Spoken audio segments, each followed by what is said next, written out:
พี่น้องพี่น้องเชื่อในการทำบุญกับพ่อกับแม่บ่วะแต่ว่าลูกสาวขี้บ่นน่ะ เชื่อมาโดยเสมอเด้อพี่น้องคือว่าจั่งซั้น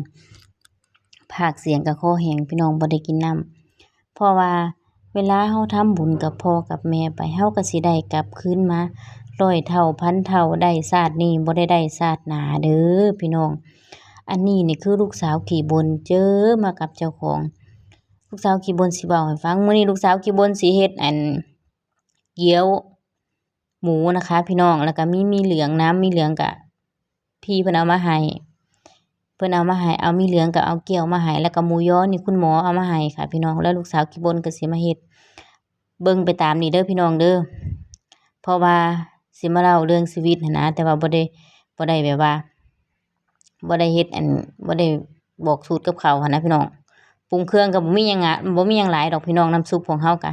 ใส่เกลือใส่ชูรสใส่น้ำปลาใส่น้ำตาลทรายเพื่อเพิ่มความหวานใส่ซีอิ๊วขาวตาเห็ดหอมใส่น้ำปลาทิพรสเพื่อเพิ่มความหอมน้ำซุปอยากให้หอมก็ใส่ปลาหมึกแห้งลงไปนิดนึงค่ะพี่น้องบ่มีหยังมากมายเท่านี้แหละการเฮ็ดกับข้าวของเราเพราะว่าเป็นหยังลูกสาวขี้บ่นคือว่าการทำบุญกับพ่อกับแม่คือได้บุญพี่น้องลูกสาวขี้บ่นน่ะให้แม่มาโดยตลอดถึงเจ้าของบ่มีก็เจ้าของก็ให้แม่อยู่แล้วนะพี่น้องแล้วตอนที่ลูกสาวขี้บ่นเฮ็ดงานเป็นลูกจ้างเพิ่นลูกสาวขี้บ่นก็เลี้ยงย่าเนาะเลี้ยงย่าทุกอย่างอยู่กับลูกสาวขี้บ่นหมดพี่น้องขี้บ่ออกเยี่ยวบ่ออกก็อยู่กับลูกสาวขี้บ่นทั้งที่เฮาสิตักข้าวเข้าปากอยู่คันเพิ่นสิเข้าห้องน้ำคันเพิ่นสิอย่างฉันจังซี่เฮาก็ต้องได้วางซ่อนข้าวแล้วก็ไปเปลี่ยนแพมเพิร์สให้เพิ่นพี่น้องเพราะอิหยังเฮาคิดว่าเฮาทำบุญพี่น้องเฮาทำไปถามว่าเฮาได้หยังได้ทั้งบุญได้ทั้งเงินค่ะพี่น้องเพิ่นก็ให้เงินลูกสาวขี้บ่นนั่นล่ะบ่แม่นว่าเฮาเฮ็ดไปฟรีๆเด้เฮาบ่ได้เฮ็ดไปฟรีๆเด้อพี่น้องเฮาเฮ็ดไปเฮาก็ได้เงินเด้อจ้านี่แหละพี่น้องการทำบุญ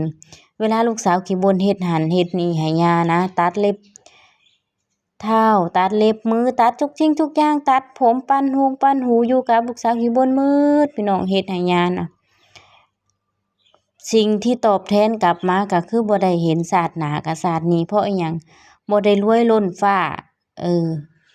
สามีก็บ่ได้มีทุกสิ่งทุกอย่างแต่ก็พอมีอยู่มีกินค่ะพี่น้องบ่ถึงกับว่าลำบากแล้วเฮามาอยู่นี่เฮาก็บ่ได้ลำบากหั้นนะคือเพิ่นว่าล่ะครับที่อยู่ง่ายครับใจอยู่ยากค่ะพี่น้องลูกสาวขี้บ่นก็สิบอกคุณพ่อบ้านตลอดว่าจังซั่นจังซี่นะอ้ายคันอ้ายรักหนูอ้ายก็เปลี่ยนนะแต่ว่าคันอ้ายบ่รักอ้ายบ่อยากเปลี่ยนก็แล้วแต่ถ้าคนนี้ไปแล้วก็สิบ่มีวันหวนกลับมาเพราะว่าลูกสาวขี้บ่นเป็นคนที่แบบว่า